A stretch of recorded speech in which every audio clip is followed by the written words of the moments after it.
A mensagem é do livro Para Viver Bem, de Humberto Pazian. Sábio é aquele que está sempre aprendendo. Esteja sempre disposto a aprender. Nunca é tarde para isso. É sábio entender que, embora já se tenha aprendido muitas coisas, é impossível tudo saber.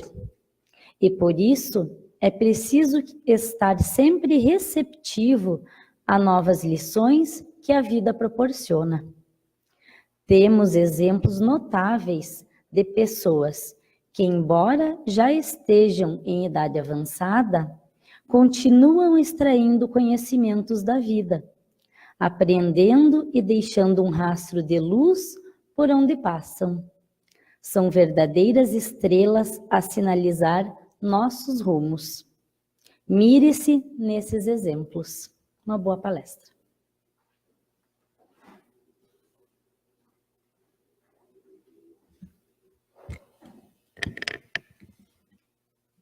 Boa noite a todos.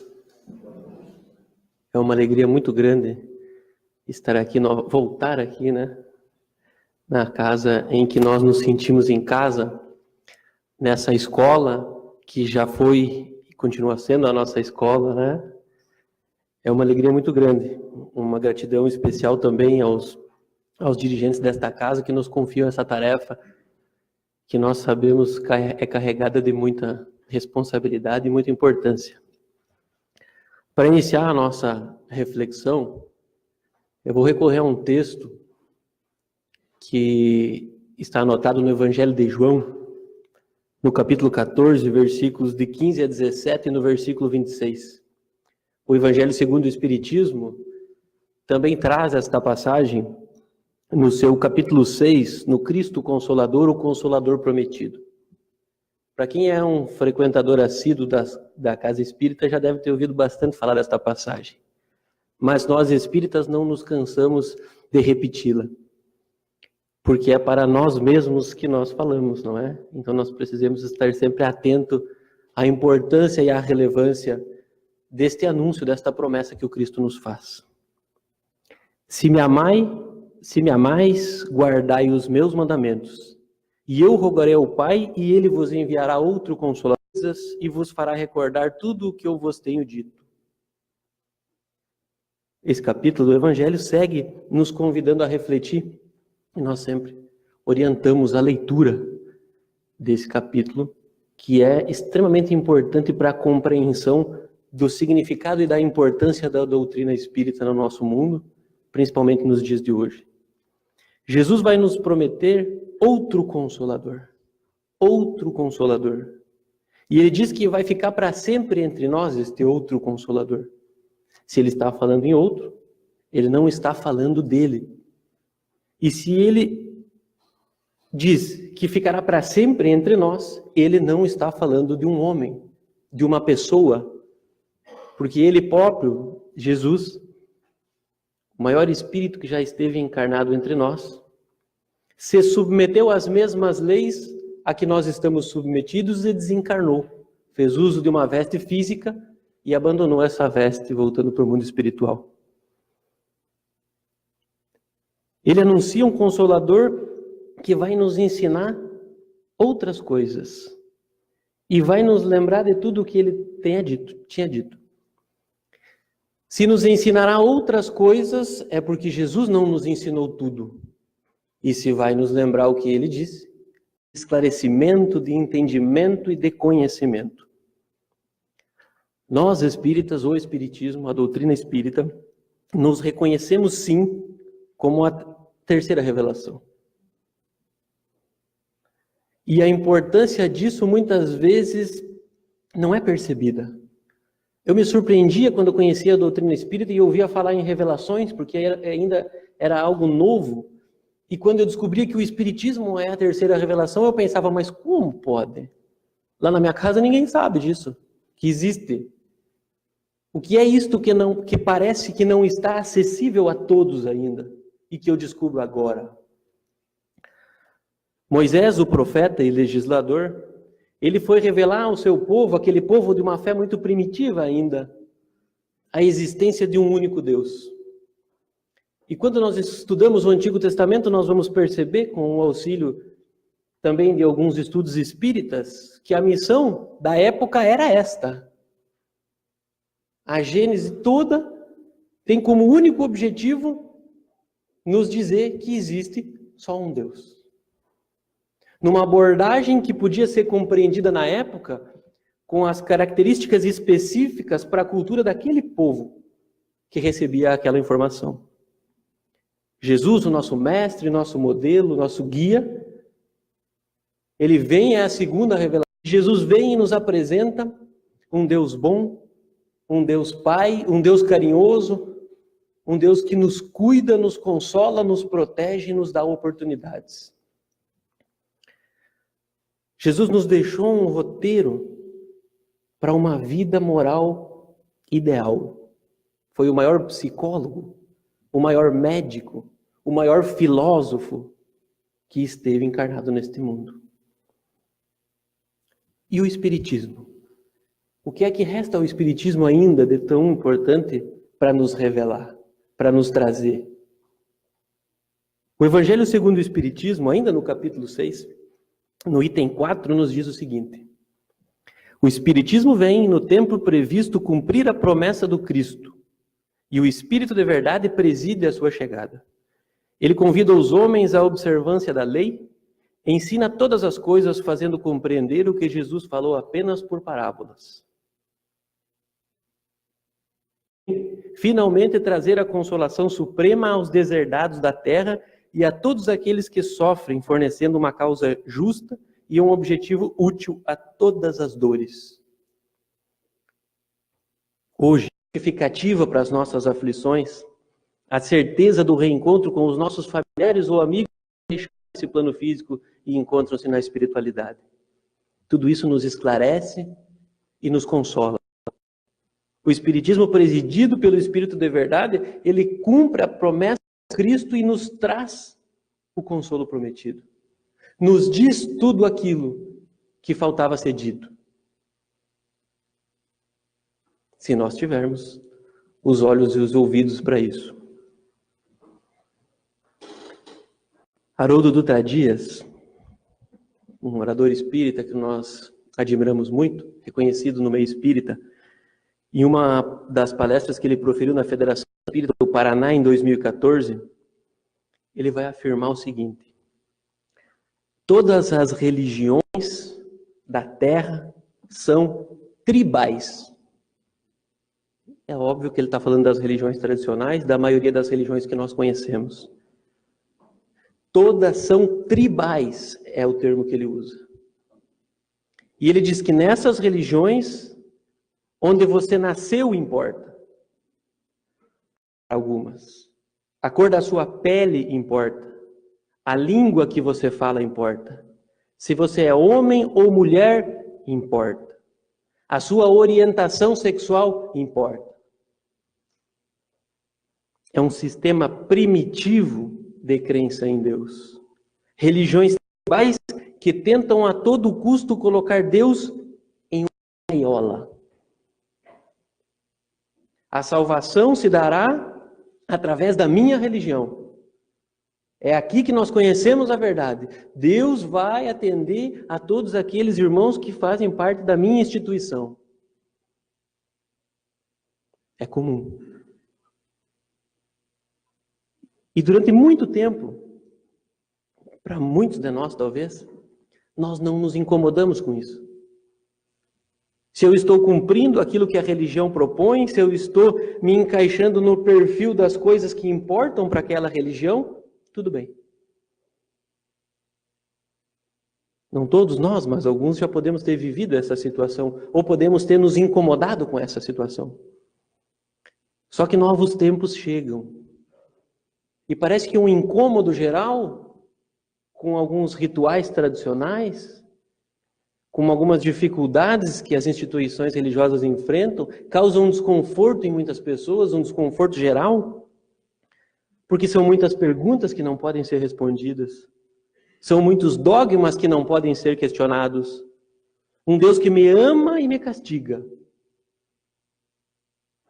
dores que nós enfrentamos e que a nossa fé vacilante não está apoiada em algo que nos convence efetivamente, não consegue nos auxiliar. Dificilmente entendemos sobre essa fé. Muitas dessas situações podem ser o que nos trouxe, talvez, ao Espiritismo, a buscar essas respostas, ou poderão ser questões que tragam outros irmãos a buscar reflexões em outras instituições. Mas e aí? O que eu faço então? Eu venho para Ijuí, eu me torno espírita e as coisas começam a melhorar na minha vida.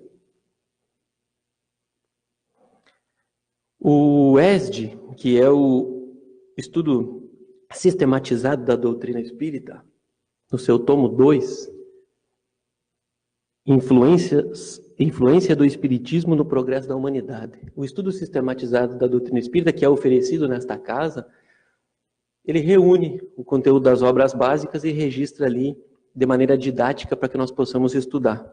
Então, isso que nós vamos trazer aqui está no cerne do Espiritismo organizado. Nós preferimos trazer pelo ESD para fazer propaganda do ESD.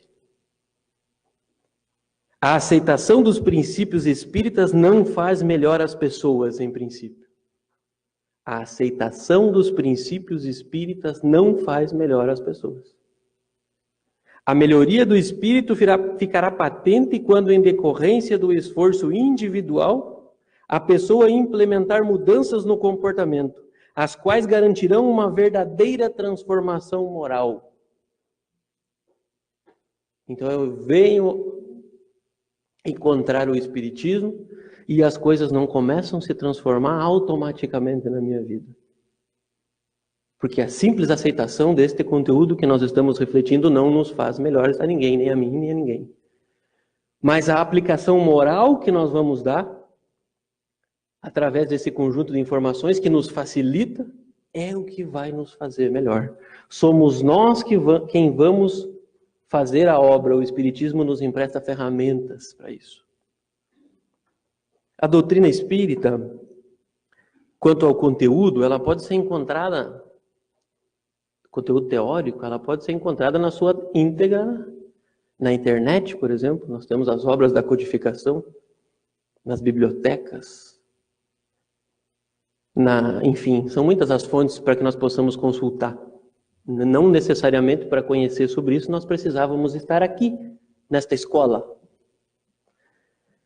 Mas e a ciência espírita, a filosofia espírita, a religião espírita e o conjunto de tudo isso para ser apreciado, discutido, entendido, compreendido? Aonde nós vamos procurar? O paulista Marcos Demário, autor do livro que dá nome à nossa palestra, Centro Espírita e Escola de Almas, ele vai explicar no início da sua obra por que um livro sobre o Centro Espírita. E ele diz o seguinte: é no Centro Espírita onde encontramos o Espiritismo na teoria e na prática. É preciso que compreendamos a função doutrinária e social que ele possui, para que a doutrina atinja o seu principal objetivo: formar homens de bem. Legítimo representante do Espiritismo, o Centro Espírita não é lugar para rituais de cunho materialista ou recinto para divulgação de ideias sem lógica, cheias de misticismo ou falso cientificismo, pois o Espiritismo possui princípios racionais, lógicos e positivos, sendo a única doutrina que abrange de forma equilibrada a filosofia, a ciência e a religião. Nós destacamos alguns pontos, alguns aspectos que o autor aborda nesta obra, e esses aspectos estão neste pedaço do texto que eu acabei de ler. Ele diz o seguinte: encontramos o Espiritismo na teoria e na prática. E aí, quando nós falamos do Espiritismo na sua teoria, nós podemos nos lembrar, primeiramente, dos livros, ou podemos encarar a palestra como algo que alguém fala sobre a teoria e eu ouço, um grupo de estudo. Pode me vir vários aspectos da teoria espírita. Quando nós falamos na prática espírita, algumas vezes nós observamos que algumas pessoas trazem à mente as questões do fenômeno, do intercâmbio com os espíritos, da mediunidade, da prática da mediunidade. E nós não vamos aqui tirar a importância da prática da mediunidade no espiritismo. Mas nós vamos destacar a prática espírita num outro sentido. No sentido de quando nós buscamos a casa espírita, esta escola de almas, é impossível que algumas reflexões não nos causem, algumas vezes, algum desconforto, porque nós não conseguimos nos alinhar com a proposta do Cristo em algum aspecto, não nos cause alguma curiosidade, não nos desperte o interesse na mudança, e a partir do momento que essas questões começam a borbulhar em nós, nós estamos praticando a prática espírita, vivenciando a prática do espiritismo, porque o fim primeiro do espiritismo não é o fenômeno, o fim principal do espiritismo é a nossa transformação moral. O principal objetivo desta escola de alma, da casa espírita, é formar homens de bem. E isto é a prática, a vivência espírita. E aí, falando já do segundo ponto que nós destacamos, que é formar homens de bem, nós precisamos entender também que não é objetivo do espiritismo aprisionar Deus em uma outra gaiola, a gaiola espírita. E para que nós possamos atender o objetivo de formar homens de bem, não necessariamente nós precisamos imaginar isso como converter o máximo de pessoas possíveis. Porque nós podemos receber aqui, com certeza estamos recebendo irmãos de outras religiões, que vêm em busca de um ponto de vista diferente, que vêm conhecer sobre aquilo que o Espiritismo propõe, se oferecendo como a terceira revelação. E se partindo daqui, algo levou, e isso ajudou para que se transformasse moralmente, independente da religião que tenha adotado ou da sequência que vai dar, o Espiritismo cumpre o seu papel. Porque formar homens de bem não quer dizer carimbar nas costas de ninguém que é espírita ou que não é espírita. Ao invés de aprisionar Deus numa gaiola, num corpo humano, numa imagem antropomórfica, rebaixando esta entidade às nossas características, a primeira revelação da primeira questão do Livro dos Espíritos: o que é Deus? O que é Deus? Inteligência suprema, causa primeira de todas as coisas. Não pode estar num corpo humano. O Espiritismo liberta Deus desta imagem, daquele cidadão sentado com os seus preferidos de um lado, com os seus castigados de outro, prescrevendo sentenças, agindo de uma maneira com uma justiça que nós não podemos compreender. Não é isso. Não é assim. Marcos Demário também diz que é sem misticismo. Sem misticismo. Porque nós não precisamos de nada místico quando estudamos as leis. O fenômeno é encarado como algo natural. Não existe sobrenatural. E não existindo sobrenatural, não são rituais, amuletos, objetos, situações que definem as coisas. São leis naturais. Não importa no centro espírita se eu estou de camiseta branca ou estou de camiseta preta. Não importa. Porque isto não impede absolutamente nada dentro das leis naturais. Princípios racionais e lógicos, Marcos Demário destacou, porque nós vamos entender, compreender e acolher aquilo que a nossa razão pode aceitar.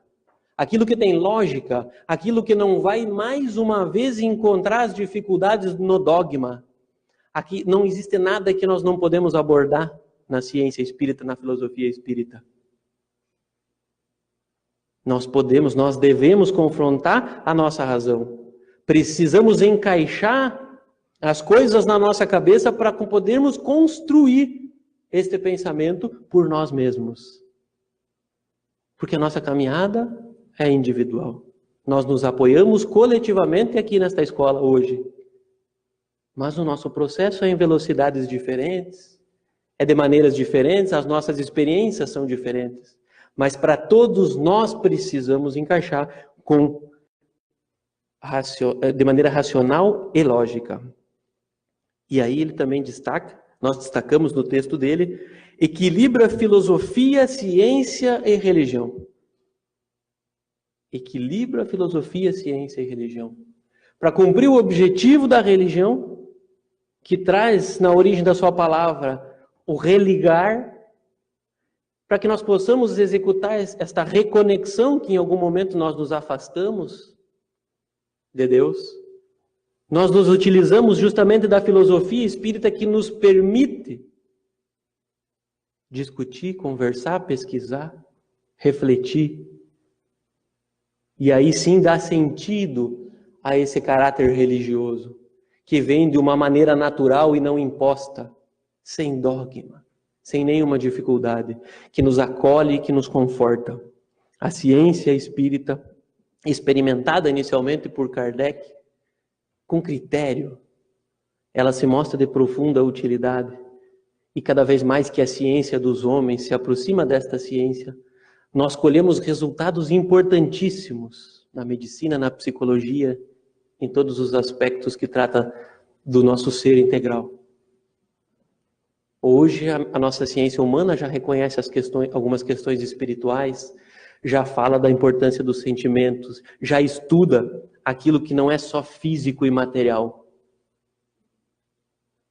E esse futuro vai se desdobrar ainda muito, e muitos serão os benefícios quando se completar esta conexão para todos, de ciência, filosofia e religião. O Centro Espírita é uma escola, porque no Centro Espírita nós refletimos, estudamos, aprendemos, ensinamos, repassamos os ensinamentos do Cristo, acolhemos os ensinamentos do Cristo e da doutrina espírita, que são a mesma coisa. Nós ainda somos muito imperfeitos e sabemos muito pouco de tudo aquilo que envolve a nossa evolução e a dinâmica toda. Pesquisamos, estudamos e precisamos recorrer àquele pensamento que foi lido na mensagem aqui no início. Saber que temos mais a aprender. Com humildade, caminhar sempre esperando mais, reconhecendo no sábio da antiguidade a sabedoria em saber que não sabia. E nós vivemos dentro do Espiritismo esta certeza. E quando nós entramos num grupo de estudo, nós só sabemos de uma coisa: não nos formaremos nesta encarnação. Não é possível. E talvez outras precisaremos, com certeza ainda. Ainda na introdução do Livro dos Espíritos, Kardec diz o seguinte: a verdadeira doutrina espírita está no ensino que os espíritos deram, e os conhecimentos que este ensino comporta são por demais profundos e extensos para serem adquiridos de qualquer modo, que não por um estudo perseverante. É bastante coisa. É muita coisa. E precisa perseverar. Esse estudo perseverante produz em nós um conhecimento sólido, que vai crescer enraizado em uma fé raciocinada. E este é um diferencial fundamental para a religião espírita unida à filosofia e à ciência. Para cumprir o seu papel, o Centro Espírita, a escola de almas, tem a obrigação de oferecer as condições necessárias para que nós possamos estudar e aprofundar os nossos estudos. É função do Centro Espírita, é dever do Centro Espírita. A Casa Espírita, que me convida, num primeiro momento, para qualquer atividade que não seja primeiro o estudo, está no mínimo desalinhada do pensamento de Kardec. Há uma desconexão, há uma confusão, sempre por parte dos homens. Várias vezes nós buscamos a Casa Espírita para atender algumas dificuldades, para nos esclarecer algumas dores. E um dia, alguns anos atrás, vinha eu a esta Casa Espírita em desespero, buscar ajuda. E depois de assistir uma palestra como essa, fui atendido no atendimento fraterno. E no atendimento fraterno já, me sentindo melhor, mais esclarecido. É como quando está doendo bastante e alguém dá um remedinho para a dor e dá uma melhoradinha e já começa a funcionar melhor. E fui convidado a estudar. Se esse convite não tivesse me sido feito, talvez eu não estaria hoje aqui. E aí eu comecei a estudar nesta casa espírita. Buscava, quando cheguei aqui, pedi para o Pedro se tinha o livrinho da presença do tempo que eu estudava, e ele foi lá, buscou e achou ali. Estudei por mais de um ano aqui. Não tinha todo esse cabelo branco ainda. E o resultado disso foi que nós iniciamos nesta escola uma jornada que nós compreendemos não ser finita e continuamos hoje esta jornada na nossa casa espírita. Porque chegando lá nós observávamos que nós estávamos desconectados do objetivo principal do espiritismo, porque nós não tínhamos grupo de estudo. Nos realinhamos com Kardec, com Jesus e começamos a estudar. Nós devemos atender, sem dúvida, a todas as demandas que chegam à casa espírita dentro das nossas possibilidades. Mas se eu tenho uma mediunidade que aflora e que de alguma maneira me atrapalha, me confunde, que eu preciso equilibrar, eu preciso estudar. Se eu tenho muitas dúvidas e o atendente fraterno não vai conseguir passar a noite toda comigo, eu preciso estudar. Se eu sofro muito com as minhas dificuldades, eu preciso estudar. E nós estudamos nesta escola. A definição de centro espírita como escola, ela vai aparecer muitas vezes na literatura espírita, trazida por espíritos encarnados e desencarnados. É uma definição comum. Mas existe outra definição que também se dá, e nós encontramos na literatura espírita, que é a definição de hospital. E essa definição me incomodava. Me incomodava porque eu pensava o seguinte: se eu vou no hospital é porque eu estou doente. Tudo bem se eu estou doente, mas eu vou para o hospital, é o melhor da minha doença e eu vou para casa. E eu não volto mais para o hospital. E quero ficar longe do hospital. E aí eu refletia sobre isso. E eu costumo fazer algumas pesquisas internas com os meus amigos, com os meus familiares. E eu mandei uma mensagem para uns amigos e perguntando: defina o centro espírita para mim em poucas palavras. E aí um deles me retornou dizendo: hospital escola. Eu disse: olha, e o hospital de novo, né? E aí, refletindo sobre isso e buscando entender o porquê da minha dificuldade nessa aceitação, eu lembrava de um debate espírita quando André Trigueiro perguntou para Haroldo Dutra Dias, André Trigueiro, que é também escritor espírita, jornalista: Haroldo, mais ou menos assim, o Brasil enfrenta inúmeras dificuldades. A corrupção nos assola a todos. A violência. E aí começou a dizer tudo aquilo que ainda nos falta, que ainda nós enfrentamos em dificuldade. E como é que nós pretendemos ser o coração do mundo, a pátria do Evangelho, como nos ensina Humberto de Campos no livro psicografado por Chico Xavier, Brasil, coração do mundo, pátria do Evangelho. E aí Haroldo, do seu jeito, com as suas palavras, ele nos leva a entender que está tudo certo. Porque Jesus sempre acolheu e sempre esteve junto dos doentes, dos criminosos, das prostitutas, de todos aqueles que viviam à margem, marginalizados e em dificuldades de realinhamento. E o Brasil é um hospital. E nós estamos aqui internados neste hospital, em tratamento. A casa espírita, o centro espírita, hospital, escola também, sim. Também nos atende, também nos trata. A diferença é que o hospital dos homens, quando o nosso corpo físico melhora, nós vamos para casa. Mas o nosso espírito precisa de um atendimento mais prolongado e é por isso que nós nos encontramos aqui na Terra e é por isso que nós nos encontramos aqui na casa espírita. Porque nós precisamos também deste tratamento. Então é também um hospital.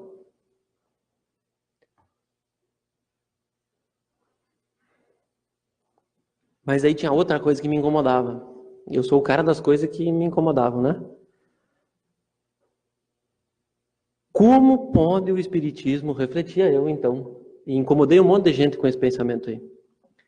Como é que pode o Espiritismo continuar o seu trabalho de auxílio, consolo, esclarecimento, executar a proposta do Cristo, se para isso ele precisa contar com espíritos tão imperfeitos como este que vos fala? Quando eu pensava que eu era parte deste processo, eu pensava, meu Deus, a obra está perdida. Como é que nós vamos fazer? Socorro! A certeza da nossa imperfeição e das nossas enormes limitações, né, às vezes nos incomodam. Quem sou eu para falar ou para ter a pretensão de repassar ensinamentos tão nobres? E para minha surpresa, quando eu comecei a confessar isso para os meus amigos espíritas, trabalhadores espíritas, eu comecei a escutar assim, Emerson, fica tranquilo que comigo é a mesma coisa. Nós estamos no mesmo barco, eu tenho essas mesmas dificuldades que você tem. As pessoas que nós encontramos nesta escola, nesse hospital, nos trabalhos, atrás deste púlpito, no atendimento fraterno, no passe, nos grupos de estudo, nas sessões mediúnicas, são espíritos que estão na escola para aprender e no hospital para se tratar. Têm os seus problemas, as suas dificuldades, lutam contra as suas tendências negativas que nos acompanham durante toda a nossa encarnação. E na maioria das vezes é justamente a frequência na casa espírita, por nós trabalhadores, exigida pelo trabalho ou pelos poucos trabalhadores algumas vezes, que nos mantém vigilantes. Porque quando a gente dá uma relaxadinha, que eu estou tranquilo, eu não preciso ir, o negócio às vezes encrespa, vai indo para um lado que não é bom, a cabeça começa a se ocupar com coisas não tão nobres, e aí nós precisamos de novo estar lá. E aí os amigos dizem assim, mas tu não vai de novo?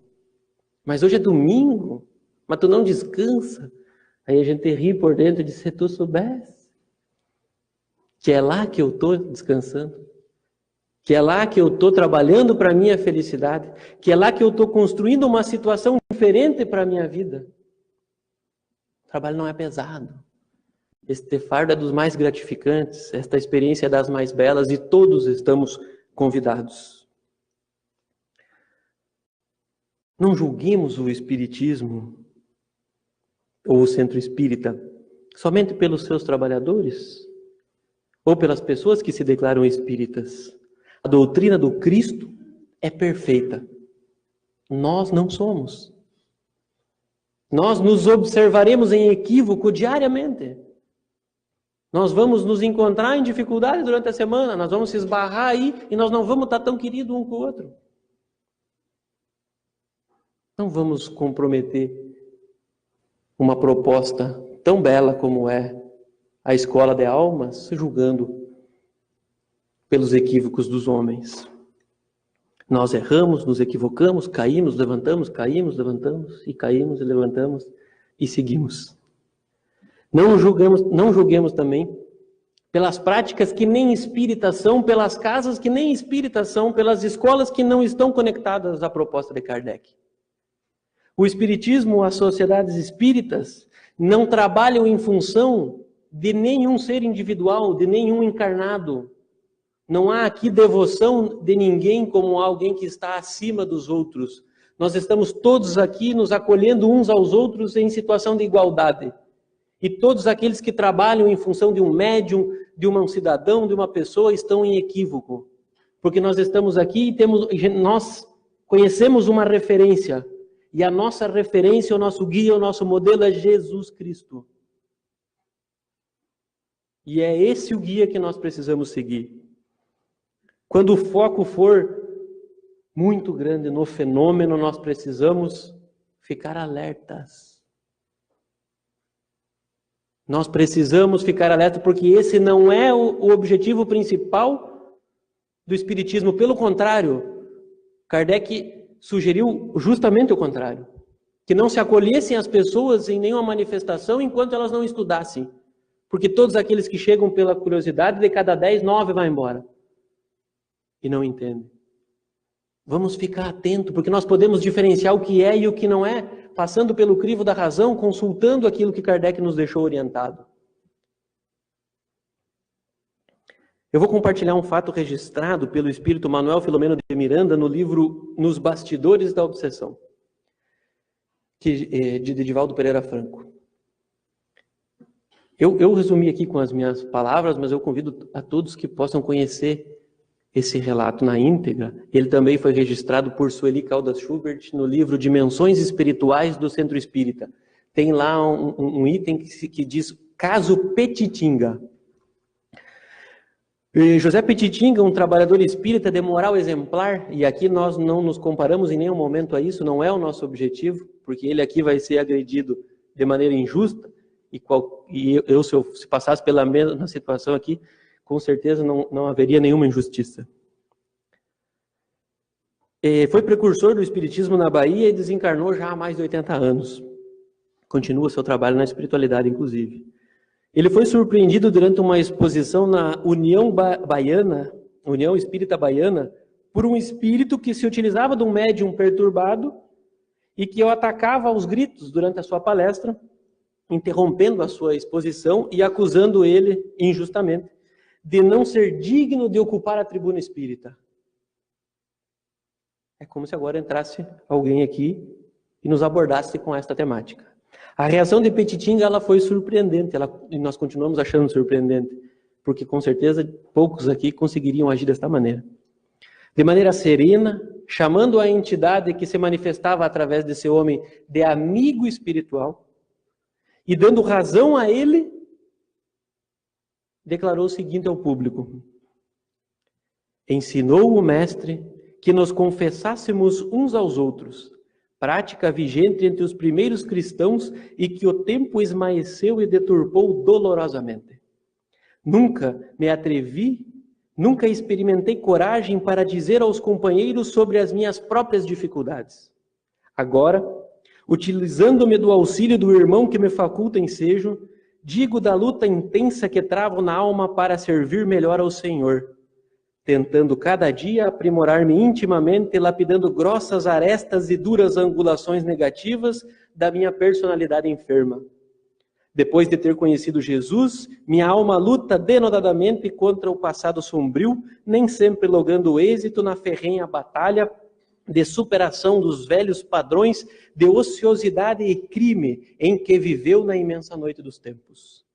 Abandonar, todavia, o arado porque tenho as mãos impróprias, quando a erva magraça e escasseiam obreiros, não o farei nunca.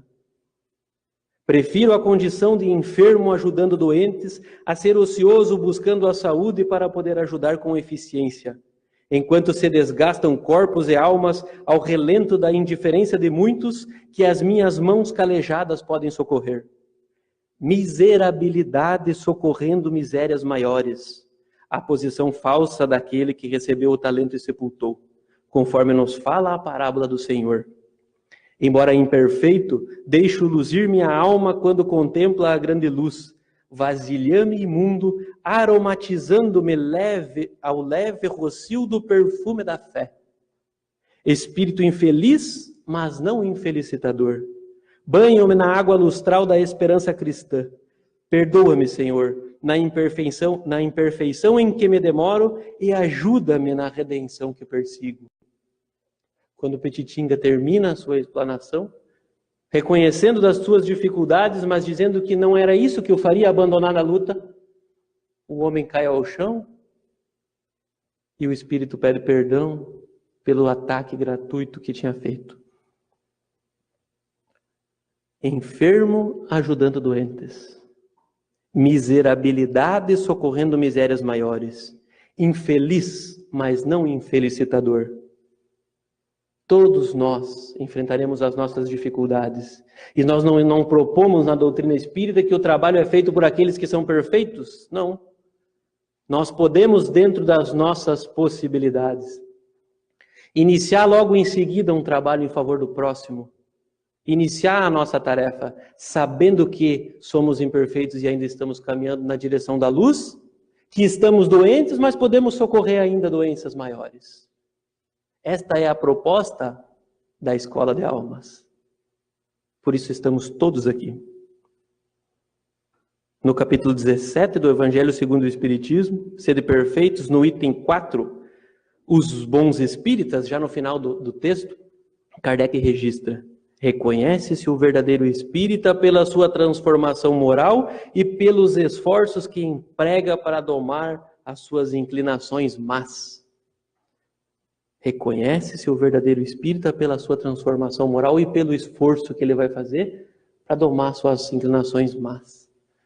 Não é pela perfeição moral que se reconhece o verdadeiro espírita, não é pela quantidade de vezes que ele vem na casa espírita, não é pela quantidade de livros que ele leu. É pela forma que ele consegue aplicar em si e trabalhar para ser hoje melhor do que ontem e para ser amanhã melhor do que hoje.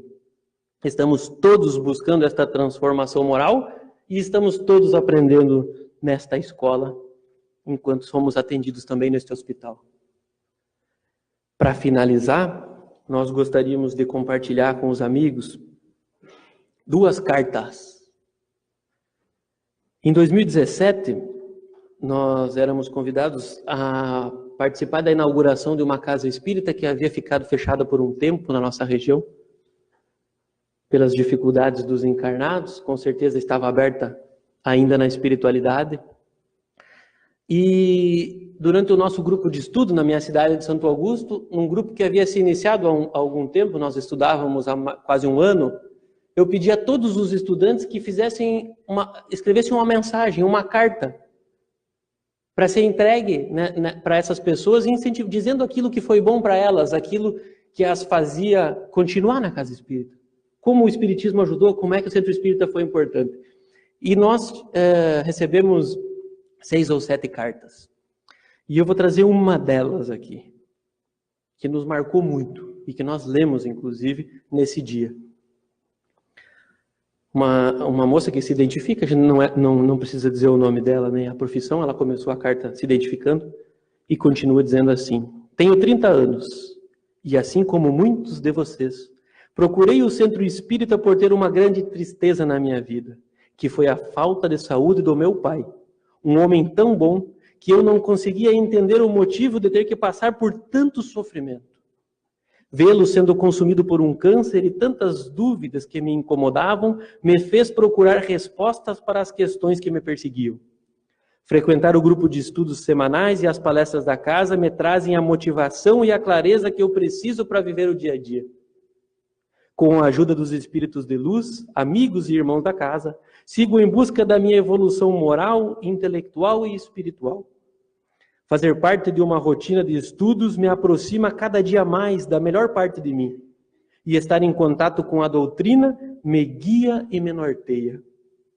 Que todos possam, assim como eu tive, ter a possibilidade do encontro com a doutrina e que ela sirva de luz e conforto para o coração de vocês também. Era a mensagem que ela mandava para esses trabalhadores que estavam se reestruturando, aqueles estudantes que iniciariam um novo grupo de estudo. Essa moça, querida amiga, colega de estudo e hoje trabalhadora da nossa casa espírita, ela chegou na casa espírita buscando consolo, respostas. Ela vivia uma dificuldade enorme com a doença na família. Era extremamente difícil. Ela tinha começado a estudar quando palestras e nos grupos de estudo, a motivação e a clareza para viver o dia a dia. Naquele momento, ela encontrou energia para continuar. Ela também diz que estar em contato com a doutrina me guia e me norteia. Ela continuava com os seus problemas, mas ela sabia que rumo tomaria. É isso que ela dizia. No ano passado, 6 meses depois dela ter escrito esta carta, o pai dela desencarnou. E no mês passado, quando nós preparávamos esta reflexão, que tem o mesmo tema da reflexão da época, mas que passou por uma reforma e tem um conteúdo diferente, eu pedi para ela que me escrevesse outra carta. Não leia a carta que tu escreveu, uma nova. Quando eu participar desta escola, porque é bom a casa E ela escreveu. Nós faremos esta reflexão em outras casas espíritas, mas então é para nós. Ela escreveu para nós esta carta.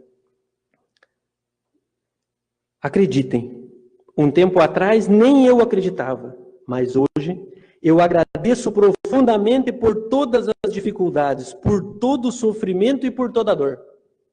Agradeço pela doença e pela separação que aconteceu na minha vida. Agradeço, sim, por ter vivido momentos tão sofridos ao lado de alguém tão amado. Agradeço, pois foi o contato com a dor que tive o meu encontro com a doutrina espírita. Foi tentando entender a separação física que entendi o encontro imortal das almas. Foi procurando respostas que entendi os ensinamentos do Mestre. Nunca minha fé foi tão forte. Nunca estive tão próxima de Deus. Nunca antes estive tão espiritualizada. Cheguei por uma tristeza.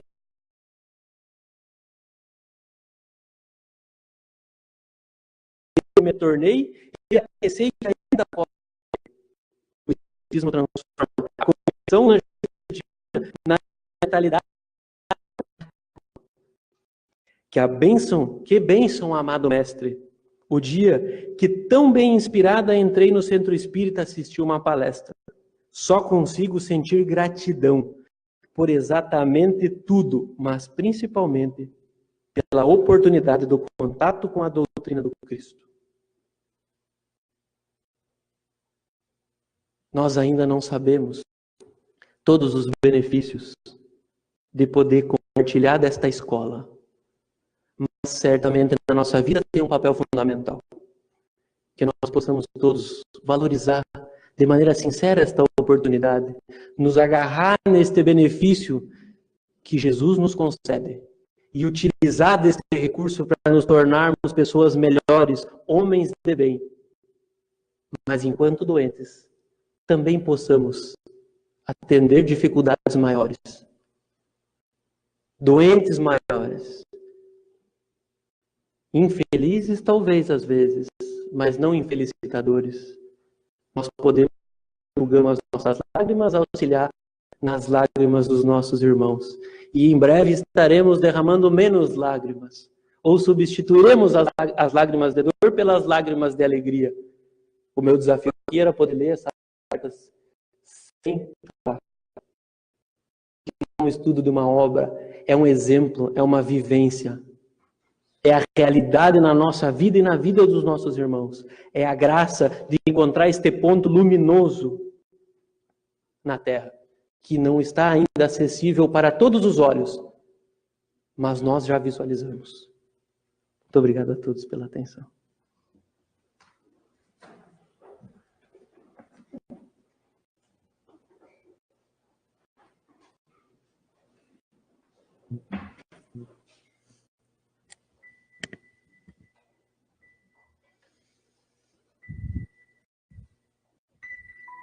Então, assim,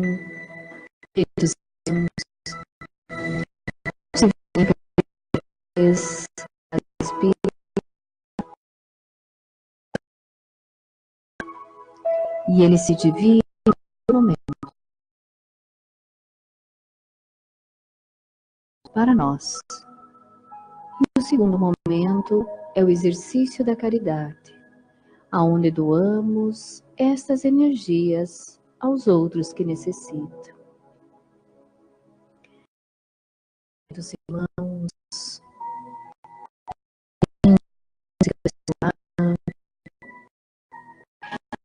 as palavras do nosso irmão. Aproveitemos esses momentos para nós nos conectarmos conosco mesmo, com Deus, nosso Pai amoroso, que sabe que ainda somos imperfeitos.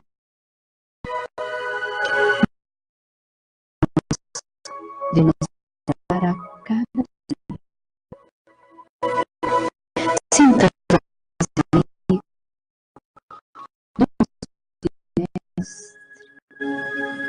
nos envolvendo no seu abraço carinhoso, transmitindo a nós essa fonte de luz que Ele nos transmite.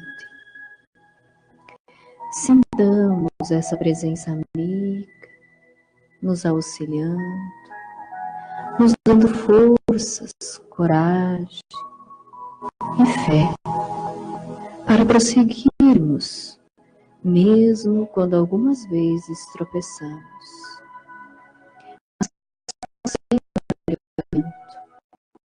Estamos nesta escola para aprender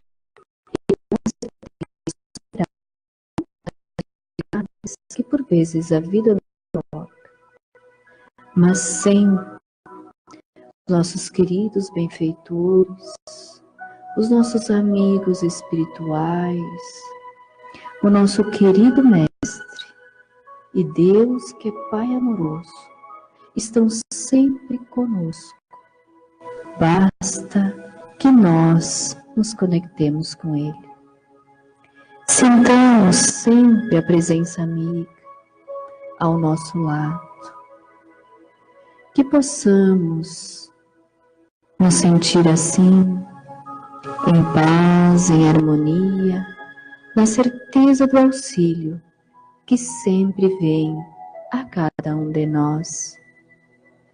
Fiquemos assim em prece, conectados ainda para o segundo momento do passe.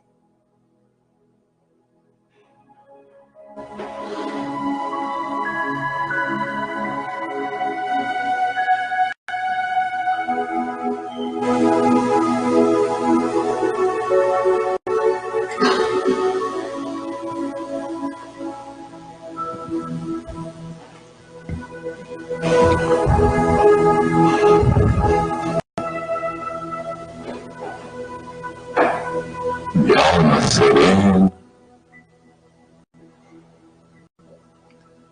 um coração tranquilo, o pensamento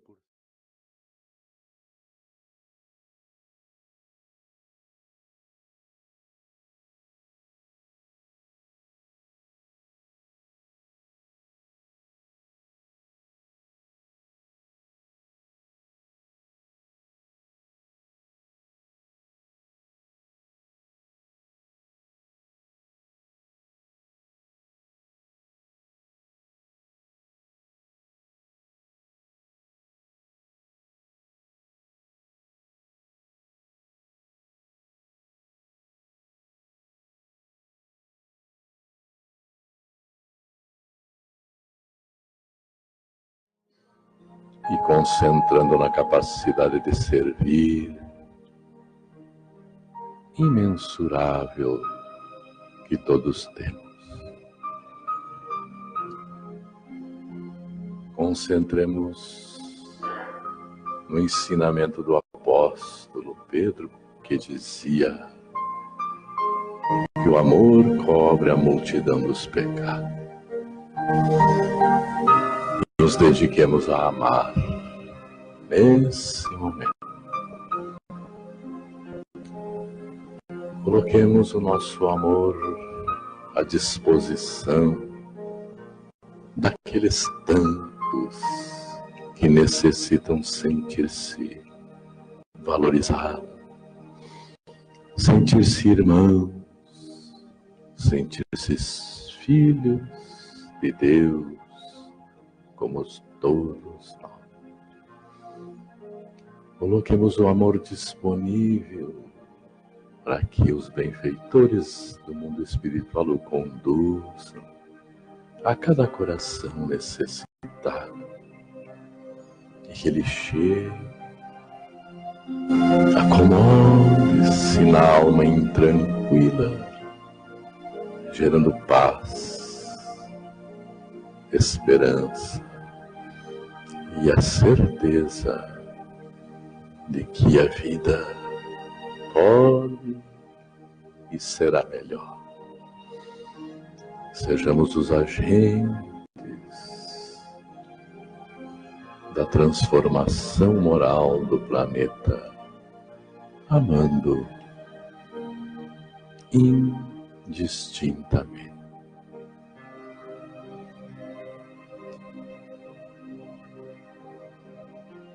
E acima de tudo,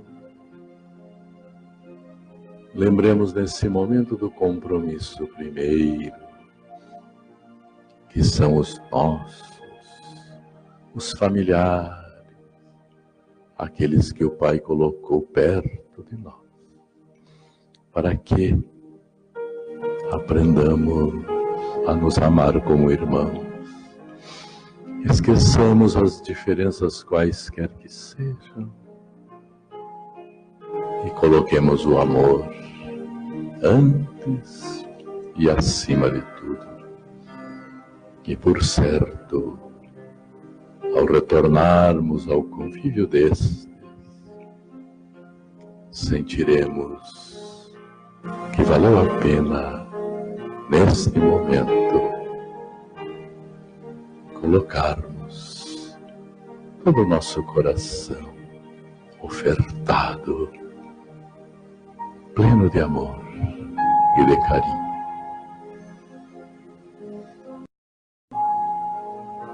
Roguemos ao Pai, pelo nosso amado irmão Emerson,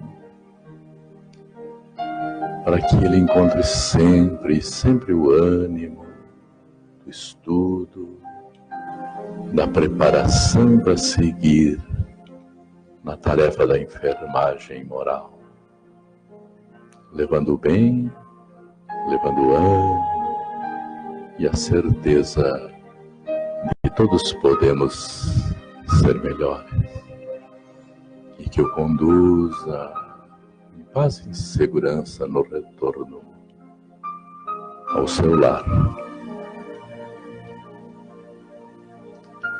Roguemos ao Pai por uma semana transformadora, por dias plenos de esperança e de certeza que podemos ser melhores, e da coragem necessária para que vençamos a nós mesmos.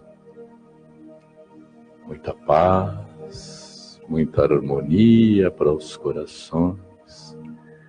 Que Deus abençoe a todos e a cada um, e que assim seja.